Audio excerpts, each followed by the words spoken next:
বৈষম্য সেইটা বাংলাদেশে নতুন করে সৃষ্টি করেছে ডক্টর মোহাম্মদ ইউনূসের সরকার।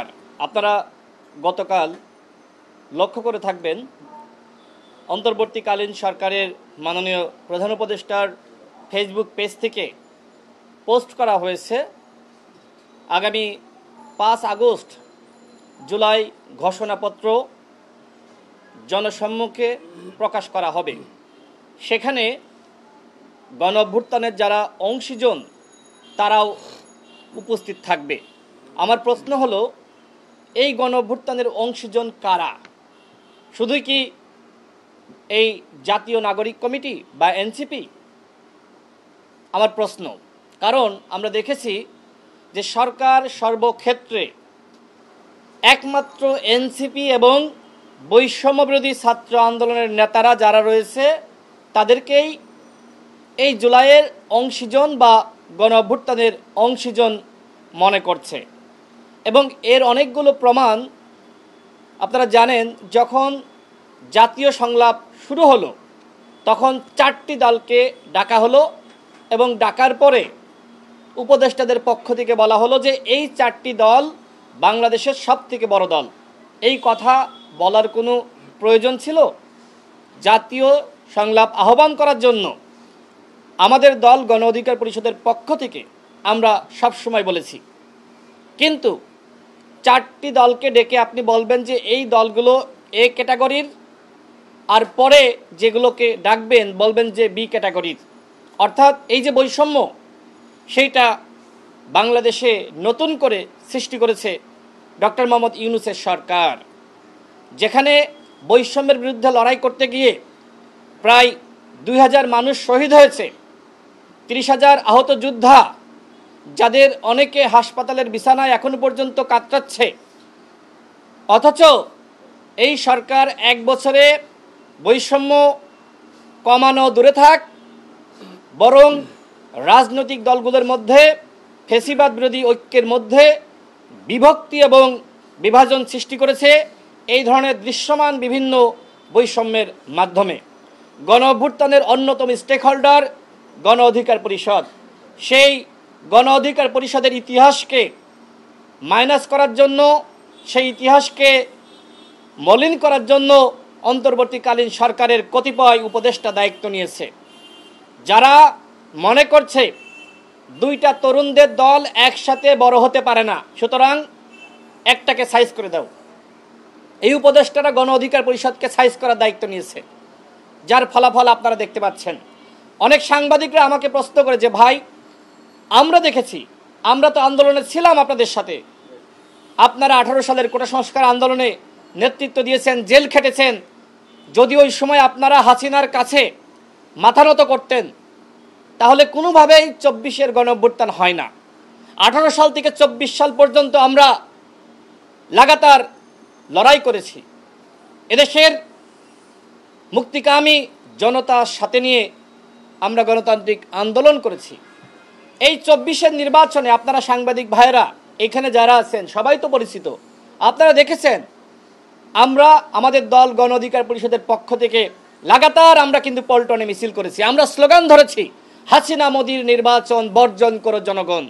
অনেকে রাজপথে হামলা, মামলা, গণগ্রেপ্তার, নির্যাতনের কারণে নামতে পারেনি, কিন্তু আমরা যারা বিশ্ববিদ্যালয় থেকে আন্দোলন সংগ্রামের মধ্য দিয়ে উঠে এসেছি, আমরা কিন্তু হাসিনার কাছে মাথা নত করি নাই। 24-এর নির্বাচনে আমাদেরকে অফার করা হয়েছিল তোমাদেরকে এমপি বানানো হবে, আমরা বলেছিলাম ওই এমপিত্বের মুখে আমরা থুতু মারি। আমরা বিশ্বাস করতাম আজ হোক কাল হোক হাসিনার পতন হবে, সেই বিশ্বাসের জায়গা থেকে আমরা লড়াই চালিয়ে গিয়েছি, উপরে আল্লাহ সাক্ষী আমরা লড়াইটা চালিয়ে গিয়েছি। আমরা দৃঢ় বিশ্বাস করতাম এই গণ অভ্যুত্থানের বা গণতন্ত্রের যে নিভু নিভু আলো সেইটা জ্বালিয়ে রাখতে হবে, এক সময় দাবানল সৃষ্টি হবে, হাসিনার পতন হবে। সেটা হয়েছে। এবং আমরা যে আন্দোলন সৃষ্টি করেছিলাম, যে আন্দোলনের কারণে আমরা রিমান্ডের নির্যাতনের শিকার হয়েছি, জেল খেটেছি, যে আন্দোলনের কারণে আমরা চাকরি থেকে বঞ্চিত হয়েছি, সেই আন্দোলনকে কেন্দ্র করে আবার গণ অভ্যুত্থান সৃষ্টি হয়েছে। এই গণ অভ্যুত্থানে আমরা সরাসরি অংশ নিয়েছি। এই গণ অভ্যুত্থানে আমাদের সভাপতি নুরুল হক নূর তিনি জেল খেটেছেন, আমাদের আবু হানিফ যিনি বক্তব্য রাখলেন তিনি জেল খেটেছেন, আমার বাসায় 2 বার অভিযান চালানো হয়। এরকম আমাদের দলের অঙ্গ সংগঠনের 11 জন শহীদ হয়েছে। আজকে যারা বড় বড় কথা বলছে তাদের দলের কয়েকজন শহীদ হয়েছে? আমি ছোট করছি না, কিন্তু যখন গণ অধিকার পরিষদকে ইতিহাস থেকে মাইনাস করার দায়িত্ব সরকার গ্রহণ করে, সেই সরকারের কাছে এই ধরনের প্রশ্ন আমার থেকেই যায়। আজকে আমার কাছে মনে হচ্ছে আমরা ফ্যাসিবাদের খপ্পর থেকে রেহাই পেয়ে আজকে এনজিওবাদের খপ্পরে পড়েছি। দুঃখ লাগছে, যে কারণে এই কথাগুলো আজকে বলতে বাধ্য হচ্ছে।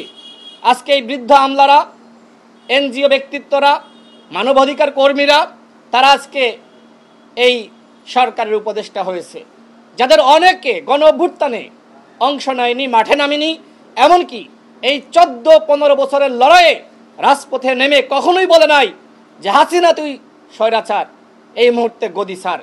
এমনকি এই গণ অভ্যুত্থানের সময় 2-1 জন কথা বলেছে, কি বলেছে? যে ছাত্রদের উপর হামলা করা যাবে না, কিন্তু বলে নাই যে হাসিনা তুমি পদত্যাগ করো। যে বিপ্লবী শক্তি গণ অভ্যুত্থান ঘটিয়েছে, যে তারুণ্যের শক্তি গণ অভ্যুত্থান ঘটিয়েছে, আজকে সরকারে দেখেন যে বৃদ্ধ শক্তি, এনজিও শক্তি, মানবাধিকার শক্তি, অথচ বিপ্লবের শক্তি এই সরকারে নাই। যে কারণে এই বৈষম্য তারা সৃষ্টি করছে।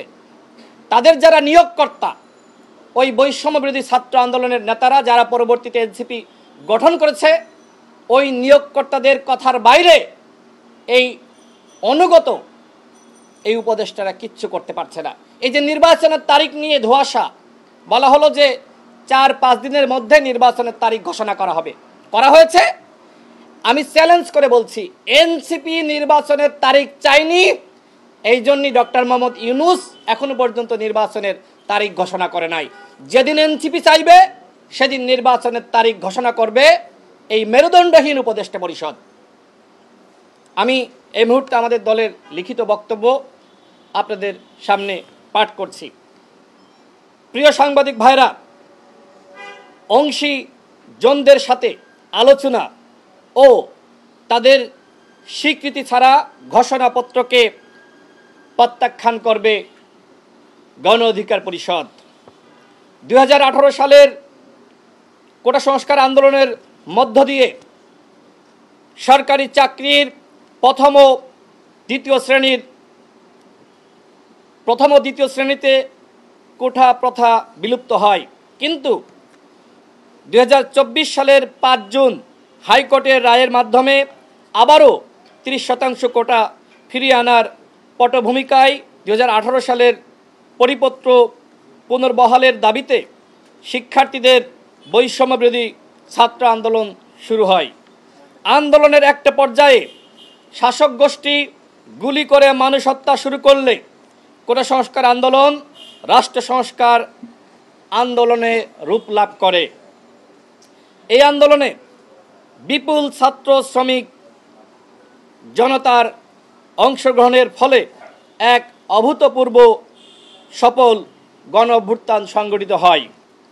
এই গণ অভ্যুত্থান শুধুমাত্র 36 দিনের আন্দোলনের সৃষ্টি হয়নি, দীর্ঘ 14-15 বছরের ধারাবাহিক লড়াইয়ের শেষ পরিণতি লাভ করে জুলাই মাসে। যারা গণ অভ্যুত্থানকে শুধুমাত্র 36 দিনের মধ্যে সীমাবদ্ধ রাখতে চায়, তাদের উদ্দেশ্য মূলত অতীতের সমস্ত সংগ্রামকে অস্বীকার করা।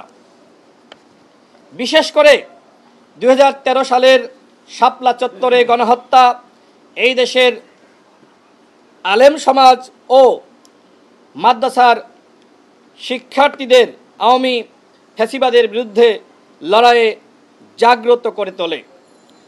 2015 সালের ভ্যাট বিরোধী আন্দোলন বেসরকারি বিশ্ববিদ্যালয়ে শিক্ষার্থীদের বৈষম্যের বিরুদ্ধে প্রতিবাদী করে তোলে।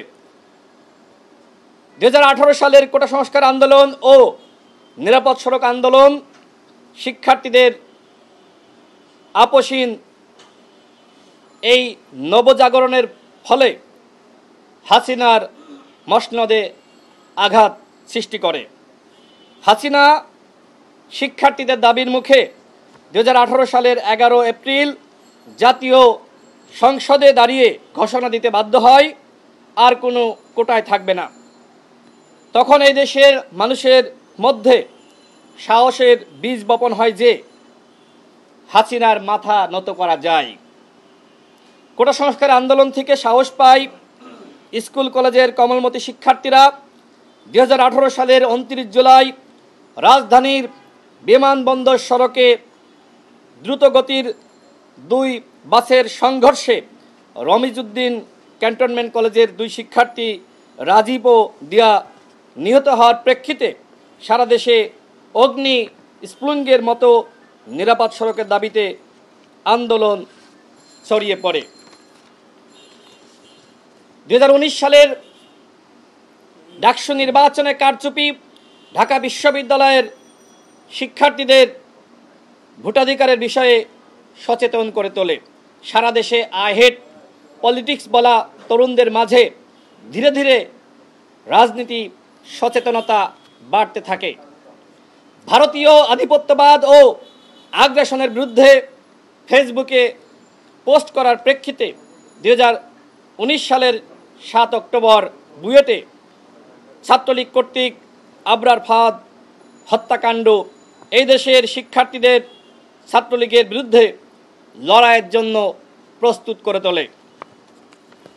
বাংলাদেশের স্বাধীনতার সুবর্ণ জয়ন্তী অনুষ্ঠানে নরেন্দ্র মোদীর আগমনকে কেন্দ্র করে 2021 সালের 25 মার্চ মোদীর আগমন বিরোধী আন্দোলন শুরু করে ছাত্র অধিকার পরিষদ, যুব অধিকার পরিষদ।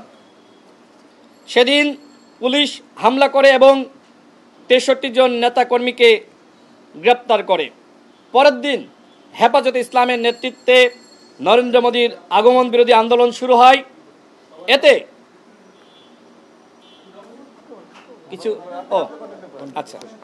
এতে অগণিত মানুষ শহীদ ও আহত হয়।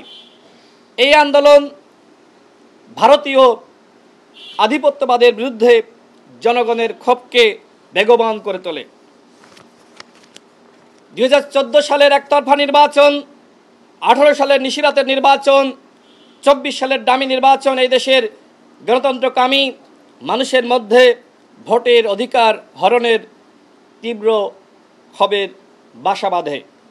এছাড়া ফ্যাসিস্ট হাসিনা রেজিমে শিক্ষাঙ্গনে গেস্টরুম, গণরুমের নির্যাতন, মাফিয়া লীগের খুন ধর্ষণ, টেন্ডারবাজি, পতিত হাসিনা সরকারের সমালোচনাকারী ও শিক্ষার্থীদের অধিকার নিয়ে আন্দোলনকারীদের উপর হামলা, মামলা, নির্যাতন ইত্যাদি তরুণ প্রজন্মের মধ্যে একটা ফ্যাসিবাদের সুপ্ত আগ্নেয়গিরি তৈরি করে। মার খেয়ে আহত হয়ে হাসপাতাল থেকে ফিরে এসে, মামলা খেয়ে জেলে গিয়ে সেখান থেকে ফিরে এসে আবারও প্রতিবাদের অগ্নিশিখা জ্বালিয়ে রাখে। এদেশের প্রতিবাদী তরুণীরা দেশের মানুষের মনস্তত্ত্বে একটা বিপ্লব সৃষ্টি করে। যেহেতু রাজনৈতিক আন্দোলনের মাধ্যমে শেখ হাসিনার পতন ঘটানো যাচ্ছিল না, কারণ রাজনৈতিক আন্দোলনে দমন পীড়ন করা, গুম, খুন, ক্রসফায়ার দিয়ে ভিন্নমতকে নিশ্চিহ্ন করার যেন আইনগত বৈধতা পেয়েছিল ফ্যাসিস্ট হাসিনা সরকার। হাসিনার এই আগ্রাসনের বিরুদ্ধে বিদেশি মিত্রদের পক্ষ থেকেও সেই অর্থে কার্যকরী কোনো পদক্ষেপ পরিলক্ষিত হয়নি, বরং প্রতিবেশী রাষ্ট্র ভারত হাসিনাকে টিকিয়ে রাখার ঠিকাদারি গ্রহণ করে তার অন্যায় অপরাধের সঙ্গী হওয়ার মাধ্যমে। যে কারণে 2024 সালের 5 জুন হাইকোর্টের এক রায়ের মাধ্যমে আবারও 30% কোটা ফিরে আসলে 2018 সালের কোটা বাতিলের পরিপত্র বহালের দাবিতে শিক্ষার্থীরা রাজপথে নামার প্রেক্ষিতে হাসিনা গুলি করে শিক্ষার্থীদের হত্যার নির্দেশনা দিলে কোটা সংস্কার আন্দোলন রাষ্ট্র সংস্কার আন্দোলনের রূপ নেয়।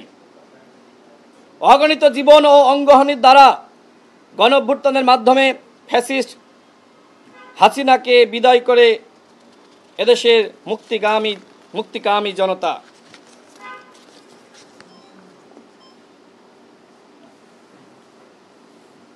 নতুন বাংলাদেশ গঠনে বিপ্লবের ধারক বাহক হবেন এই দেশের তরুণ ও মুক্তিকামী জনতা। দলমত নির্বিশেষে প্রত্যেকটি রাজনৈতিক দল ও সরকারের জায়গা থেকে বিপ্লবী তরুণ ও মুক্তিকামী জনতার এই অবদানের স্বীকৃতি দিতে হবে। এই ভিত্তির উপর দাঁড়িয়েই বাংলাদেশ সামনের দিকে এগিয়ে যাবে ইনশাআল্লাহ। সুতরাং জুলাই ঘোষণাপত্রে ৩৬ দিনের বিপ্লবের প্রেক্ষাপট ১৮ সালের কোটা সংস্কার আন্দোলন, নিরাপদ সড়ক আন্দোলন, প্রাইভেট বিশ্ববিদ্যালয়ের ভ্যাট বিরোধী আন্দোলন সহ ১৪-১৫ বছর ধরে রাজনৈতিক দলগুলোর আপোষহীন ভূমিকা স্পষ্ট হতে হবে। কিন্তু আমরা লক্ষ্য করছি ইতোমধ্যে জুলাই ঘোষণাপত্রের তারিখ ও সময় নির্ধারণ করেছে অন্তর্বর্তীকালীন সরকার, কিন্তু এ বিষয়ে বিপ্লবের অংশীজনদের সাথে কোনো আলোচনা করেনি সরকার। বিপ্লবের অংশীজনদের সাথে আলোচনা ও স্বীকৃতি ছাড়া ঘোষণাপত্রকে প্রত্যাখ্যান করবে গণ অধিকার পরিষদ।